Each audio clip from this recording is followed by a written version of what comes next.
So, hi and welcome back. And I just want to go through some of the films I'll be using over the next few weeks. And I've got two of these Sfema Photo 100, and this is going to be one of those films. Is it my favourite film? But it's going to be up against another type of film, 100 ISO. So that's why I'm doing it like this. But I just wanted to look at the cost of these films. So if I bought one of them from one place, it was £14, and another place was £8.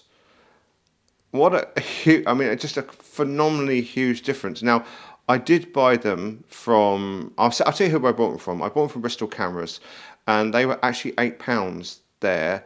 As soon as I bought them, they put the price up. And they've gone up to £12 now. But it will give you an idea of, like, some places are selling it at 14, some places are selling it at £8. And there's just a huge difference. I'm not going to buy a roll of film for £14 when I get it for £8. It's just that simple. I'm not going to do that. I'm not a loyal shopper at all. I buy where I can get the film I need the cheapest. So I just wanted to just cover that, and I want to go through a few more films that I'm using at the moment and plan to use over the next coming weeks. I want to try and get some more photography done through Christmas and the New Year. Okay, so this next film is really strange. I thought, when you order things on eBay and you think, will I ever actually get this film? And of course, it obviously arrived, but it's 18 exposure. It was just advertised as a color film, and I thought it was going to be something like, C100 or whatever it was. Wasn't really thinking about it. I just didn't really see that it was a 250 ISO. I thought £5 can't go wrong. I'll order some of that. And then you realise that when it comes, it's actually the Kodak Vision 250D daylight film. So it's got the Remjet filter that needs removing. And I was like, oh, okay. But what's kind of interesting is I ordered two rolls, and it cost something, I think it was about just under £1 or just over £1 for the postage to come from Hong Kong, and it arrived by a courier. Yet I can't post a film in the UK in a package for under £3 or £4, I think it is, or something like that. Anyway, I don't know, because I tend not to post out films to other people other than when it's processing. You pay that in the packaging price, don't you? So I looked at having this process. I've got one film complete. There's this one left now behind, and I'm going to take this in a couple of weeks' time. And I looked at the pricing, and it varied. And I found a guy on eBay that does it. He basically, it's free postage back. That is, not sending. It's scan and develop, and it worked out at £9.99. So that's what I'm going to do. So hopefully in a few weeks you'll see the photographs from this. So I'm really looking forward to getting the other roll done so I can show you that. I've made a video about it. Okay. Forgot to say at the start, my Olympus OM20's died. The shutter hasn't jammed because that's normally associated with low batteries.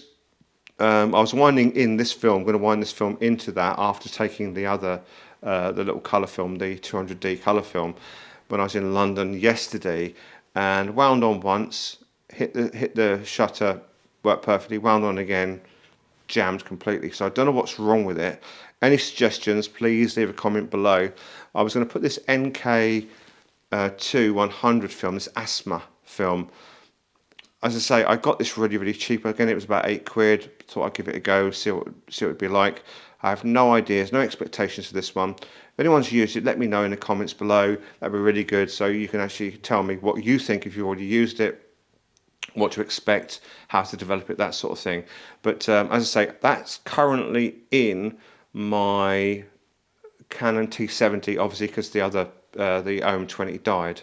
I've still got one roll of this Precisa left. I didn't realise I had one, but we know it works. I know if I expose it stop down, it works perfectly, takes some wonderful shots.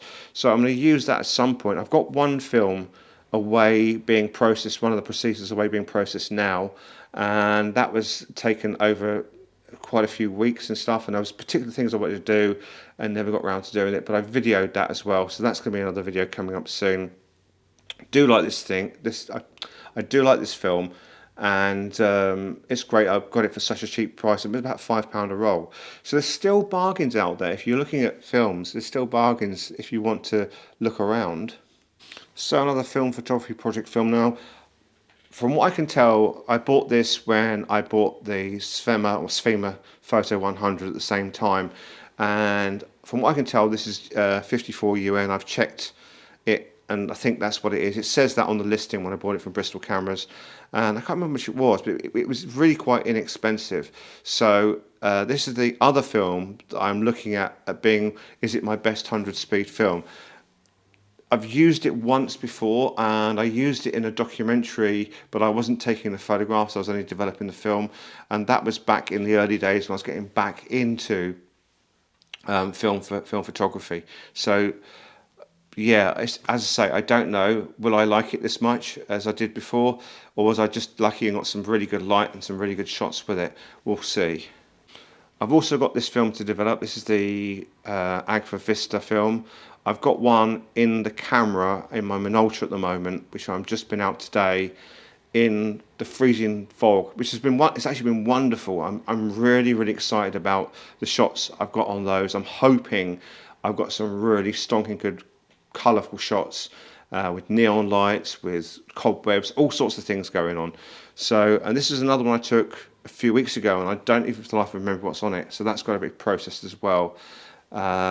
As I say, I'm probably going to err more on the black and white than I am the colour stuff, because you know, it's easier, I can process that at home, whereas I can't this, it costs quite a bit of money to have processed. And I've still got some of these Konica VX films with f12 exposure. I don't know if I'm even going to use them. I might just keep them, because the 12 exposure, it's still going to cost me the same to just have them develop and then scan them myself. What I might try to do an experiment with is, because they're so out of date, expose them at 12 ISO and see what I got. Because the previous film I did and I scanned, they were still quite thin, even though I was exposing them, I think about 25 ISO. So I'd bring them down to 12 and see if I can get some shots off them. You know, if I feel flush over Christmas and I've got some money, I might just do that. Just get the film developed, and then I use the dark table. I use the dark table. So I just have the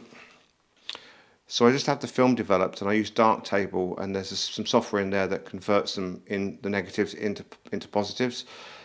I'm still getting used to it. It's difficult. It's not probably the best software to use, but it's the software I have, and it's free. So anyway, guys, I hope you've enjoyed this little video. I'm sorry it's not me out taking photographs. I've got lots of that to come. I've been out filming over the past few weeks. Don't forget to like, comment, subscribe, and there's a buy me a coffee link in the description below. I keep on forgetting to put that in, so if you'd like to buy me a coffee, that'd be really wonderful. I'll see you next week, and I should have something to show you what I've been out doing photography wise. Thanks.